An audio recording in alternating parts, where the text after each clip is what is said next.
पूर्वभजनाचा आहे तो माया ऋतुभजन ज्ञानाप्रती साधन आणि आहे तो मायापूर भजन प्रेमाप्रती साधन. मग याची निष्पत्ती जी ज्ञानाची निष्पत्ती ती ज्ञानाची निष्पत्ती अन्नदान. आपण अन्नदान करतो सकाम आणि निष्काम. आता इथं केलं ती पुढं काम येणार आहे, परंतु मागं जे केलेलं होतं जे घडलेलं होतं ते इथं काम येणार आहे. बरीचशी विज्ञानवादी युगात वापरणारी मंडळी कर्म मानत नाही, कर्म मानत नाही. बऱ्याचशा मंडळीचा काही असा एक अपभ्रंश आहे. त्यांच्या ठिकाणी असं एक म्हणणं आहे की काही नाही, देव नाही, धर्म नाही, कर्म नाही, काहीच नाही. कर्म काय आहे तर म्हणजे कर्म कसं काय? अरे सध्या जीवन मिळालेलं आहे, मानवी जीवनात आपण आलेलो आहे. मानवी जीवनात आलो म्हटल्यानंतर काय तर म्हणजे खाऊन घ्या, पिऊन घ्या, मजा करून घ्या. पुढं कुणी काय म्हटलेलं आहे? मिळालेलं 184 फिरल्यानंतर मानवदेव मिळालेलं हाय, मजा करून घ्या फक्त. पुढं कोणा बघितलं? आणि बरीच मंडळी म्हणते देव काय देव आहे का? आहे, देवच नाहीये. म्हणजे देव नाहीये असं जरी म्हणणार असेल तर माझ्या धर्म बांधवांना देव आहे का? नाही, देव आहे म्हटल्यानंतर बरीच मंडळी म्हणते मग देव जर आहे तर तो दाखवा. दाखवा म्हटल्यानंतर तुम्ही जर त्यांना प्रतिमा दाखवली तर ते मला हात दगड आहे. त्याच्यातच काय रात्री तुमच्याकडचा दृष्टांत दिला, भगवंताचं स्पर्श ज्या वस्तूला झालेला असेल त्या वस्तूमध्ये काय असते? सामर्थ्य आहे. हे पंथीयाला मान्य आहे. मग पंथीयालाच मान्य आहे याच्यातला अर्थ नाही. इतर संप्रदाय जरी असले तर एकनाथी नावाचं भागवत आहे, एकनाथ भागवत म्हणतात त्याला, एकनाथी भागवत. त्या एकनाथी भागवतामध्ये एक ओवी आलेली, ती ओवी आहे अवचटे लागती चरण पवित्र होती जे पाषाण तेथे नमन करती साधू जन. अवचटे जरी ईश्वर अवताराचे चरण लागलेले असतील तर ते पाषाण पवित्र होतात आणि पवित्र पाषाणाला साधू लोक नमस्कार करतात असं एकनाथ महाराज भागवत नावाच्या ग्रंथामध्ये म्हणतात. इथं तर आपल्याला पूर्ण परवानगी दिलेली, इथेच्या संबंधा गेली तर तुले मोठे मोठे आज करून मान नमस्कार नाही केला. आपण मोठे मोठ्यामध्ये जी सामर्थ्य मानतोय ते अंधश्रद्धा नाहीये, डोळ श्रद्धा आहे. मग डोळ श्रद्धा असल्यानंतर विज्ञानवादी युगाची मंडळी जर म्हणते देव दिसला का, देव भेटला का, देव आहे का, कर्म आहे का? माझ्या कर्म जर सांगायचं म्हटलं कर्म केल्याशिवाय पण मिळत नाही. तुम्ही सर्व्हिसवाले जर असताना एक विचार करून बघा, 30 दिवस अगोदर तुम्हाला काम करावं लागतं. छोटा दृष्टांत, 30 दिवस अगोदर काम करावं लागतंय. 30 दिवस जर पूर्ण भरले तर 31व्या दिवशी किंवा 1 तारखेला तुमचा पगार होईल. 30 दिवस जर केलंच नाही तर पगार होईल का? आधी करावं लागतं मग घ्यावं लागतं. केल्याशिवाय मिळणार का? नाही. आधी करावं लागतं मग घ्यावं लागतंय. मग जे जे काही आहे देव दिसत नाही, परंतु एक साधं उदाहरण आहे, फुल दिसतं. फुलाचा सुगंध दिसला का? पण येतो ना. मग तसं देव दिसत नाही पण देवाचे कार्य या पृथ्वी तलावरती चाललेले आहे. तिसरं उदाहरण तुम्हाला जर द्यायचं म्हटलं तर एक साधी गोष्ट लक्षात ठेवा. एखादं पेशंट आजारी पडलं आणि तुम्ही जर दवाखान्यामध्ये नेलं आणि जर सांगितलं डॉक्टर साहेब हे फारच त्रास देत आहे, आमच्याकडून फुल परवानगी आहे, 1 तासामध्ये याचा असं करून टाका, आम्ही तो खतरमुक्त होऊ. डॉक्टरनी प्रयोग केला, 1 तासामध्ये ते आटपवलं. आटपवल्यानंतर तुम्हाला पुन्हा रडायला आलं, रडल्यानंतर पुन्हा डॉक्टरकडे गेले, सांगितले डॉक्टर याच्याशिवाय आम्हाला करमत नाही, याला घालवण्याकरता 1 तास लागला, आता आम्ही 5 तासाची मुदत देतो, हा गेला तसं याला उठून बसवा. डॉक्टरने उत्तर दिलं म्हणे ते माझ्या हातात होतं पण ते माझ्या हातात नाही.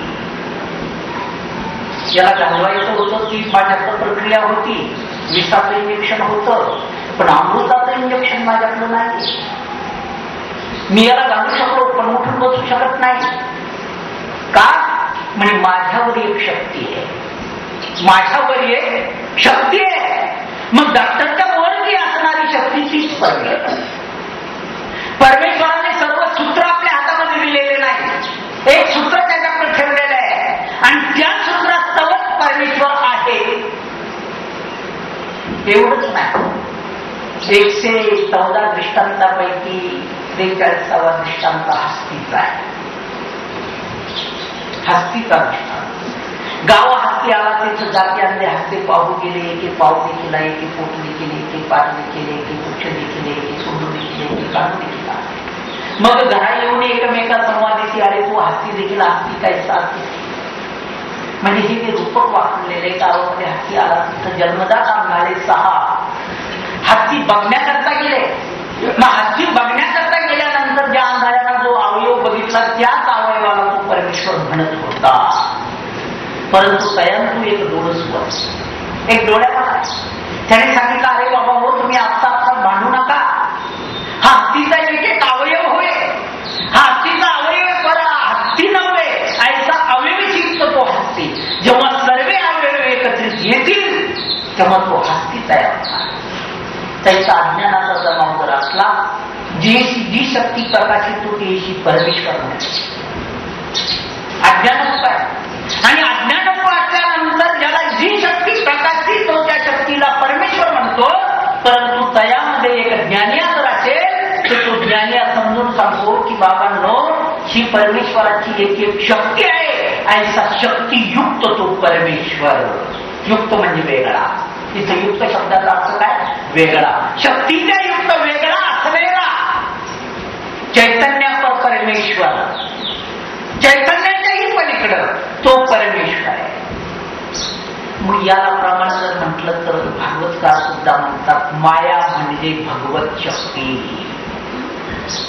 81 कोटी 1.25 देवता आहे ना, त्यामध्ये माया मुख्य आहे. ती माया काय आहे? माया म्हणजे भगवत शक्ती, भगवंताची शक्ती आहे. भगवत भक्तीची निवृत्ती. भगवंताची भक्ती जर केली तर मायेची निवृत्ती आहे. आण उपाय तेथे न चलते, दुसरा उपाय चलत नाही. भक्त सुखे करती हरी माया. जो भक्त आहे तो हरीची माया करून जातोय. आणि जो परमेश्वराचा भक्त बनत नाही, अब्रह्म भुवना लोका पुनरावृत्ती नोर्जुन मामू पैते कोणते पुनर्जन्म नविद्यते. बंधन भगवंत आहे. भगवंताचे कार्य या ठिकाणी आहे. भगवंत अवतार घेतलेला आहे मनुष्याला, जीवाला ज्ञान देण्याकरता. मग ते ज्ञान देत असताना कर्मभूमी स्थिता मनुष्य युक्ता. आपण एका दृष्टीने जर तुम्ही अभ्यास केला तर आपण कर्मभूमीचा फार भाग्य आपलं लक्षात घ्या. आपला जन्म अमेरिकेत कर्मभूमीच्या बाहेर झाला नाही, हे एक आपण पूर्वजन्माचं काहीतरी सकृत घेऊन आलेलो आहे. कारण कर्मभूमीमध्येच भगवंताचं ज्ञान होत आहे. भगवंत कर्मभूमीमध्येच आपला उद्धार करू शकतात आहे. कारण कर्मभूमी स्थिता मनुष्य ते युक्त जीवज्ञान पर्यंत सगळं अवयवानं युक्त पाहिजे. सगळ्या गोष्टी व्यवस्थित पाहिजे. जीवाचे आणि परमेश्वराचे जे अधिकार आहे, जीवाचे अधिकार हे जाणून आलेले पाहिजे. मग त्या जीवाला परमेश्वर काय करतात हे तर ज्ञान देतात. परमेश्वर जीवा ज्ञान पर्यंत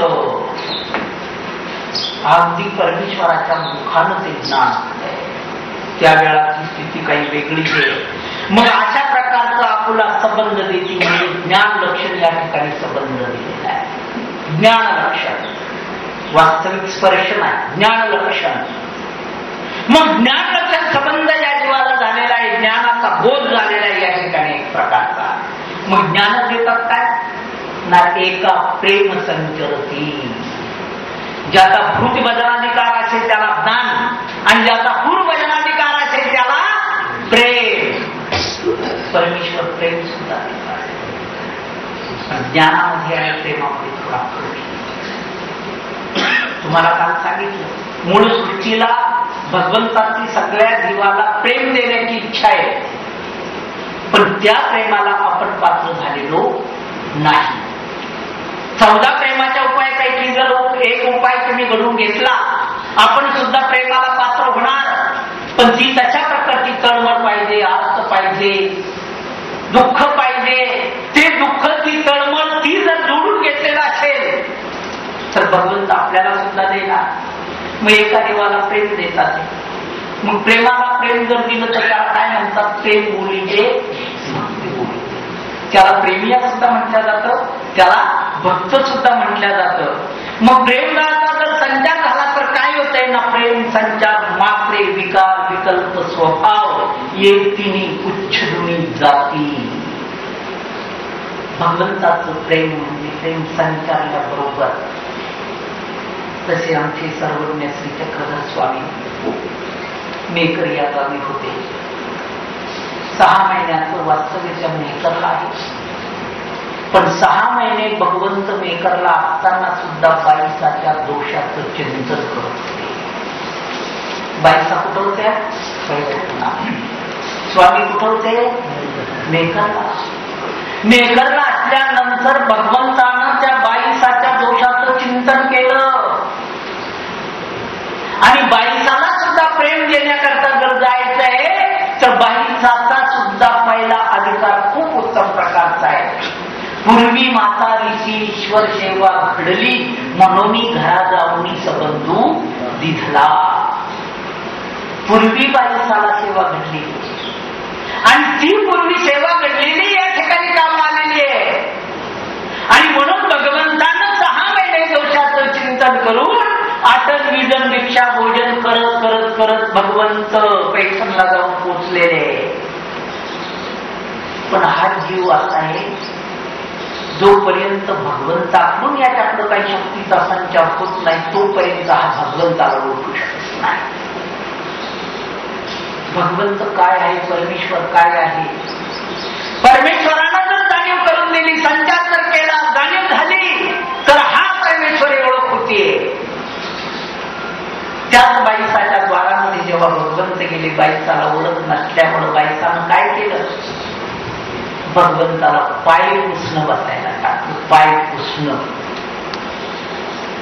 म्हणजे तुम्ही ओले पाय येतात दारामध्ये फाटकं पोत टाकलेलं असतं बोधरी, त्याला सर्वजण पाय पुसतात. बाईसाकडे एवढं मोठं आसन असताना, चांगले भारी भारी कपडे असताना सुद्धा त्या बाईसानं भगवंताला पाय पुसणं बसायला टाकावं. ओळख नाही. भगवंत त्या पाय पुसण्यावरती सुद्धा प्रेमानं बसले. बसल्यानंतर दुधी करायचा, भोपळ्याचं पान, पाणी भात, तुकडे टाकून टाकून पाणी बदललेलं असतं तो पाणी भात. दुधी करायला भोजन दिलं. आताच्या सारखातले काही छटरच पक्वान्न नव्हते, साधा पाणी भात. भगवंतानं त्या दुधी करंट्यामध्ये घेतला, प्रेमानं स्वीकार केला. 1 दिवस झाला, 2 दिवस झाले, बाईसाचं तेच कार्य चाललेलं आहे. आणि मग 3ऱ्या दिवशी कलिका एक संचरली. 3ऱ्या दिवशी जीवाचं काय असेल ते बघून घेतलं. भगवंताच्या लक्षात आलं जीवाला स्वतः ज्ञान होत नाही, जीवाला स्वतः काही होणार नाही. 3ऱ्या दिवशी कलिका एक संचरली. एक कलिकेच्या प्रेमाचा संचार केला आणि प्रेमाचा संचार झाल्याबरोबर बाईसानं वर आसनावर बसलेली बाईसा धाड निष्काली आली आणि भगवंताचे पाय धरले. पापीनी बाबा, चुकले बाबा, पापीनी बाबा. देवा चुकून नजरेला नजर घातली, दृष्टीद्वारे प्रेमाचा संचार झाला. चुकले म्हणून पाय धरले आणि ज्या आसनावरती बाईसा बसत होती त्याच आसनावरती माझ्या सर्वज्ञाला पूजा करायला. पण प्रेमाचा